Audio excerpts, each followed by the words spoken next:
Es nezinu, es pērku legāli šobrīd. Jā. Bet tas ir šobrīd. No nākamā gada Latvijā vairs nevarēs legāli iegādāties veipus ar dažādām garšām. Dodamies uz festivāliem, lai noskaidrotu, ko par šo aizliegumu domā apmeklētāji. Ar garšām ir populāri tavu draugu un pazinu lokā. Protams, visiem garšo.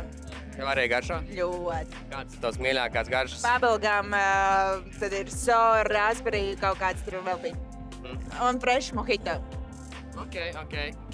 Vai kā tu jūties par to, ka no nākamā gada tiks aizliegt viņi visi?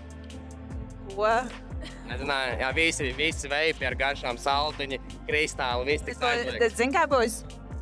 Tiks ievesti nelegāli, diemžēl. Vai esi jau redzējusi kaut kādus Telegram čatus, zini par tādiem? Tādus, ka es neesmu redzējis. Šobrīd arī var nelegāli nopirkt visus Telegram čatos, Snapchatos. Protams, gan jau, kad ir. Es nezinu, es pērku legāli šobrīd. Jā. Bet tas ir šobrīd. Jā. Kā tev liekas, kas notiks ar tiem čatiem pēc aizlieguma? Viņi tiks bloķēti. Ko tu darīsi? Es? Jā. Možu pāriešu uz cigaretēm. Fui.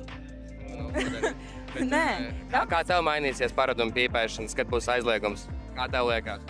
Es domāju, ka es iegādāšos nelegāli. Man ļoti patīk pīpēt. Savu viedokli par garšu aizliegumu raksti komentāru.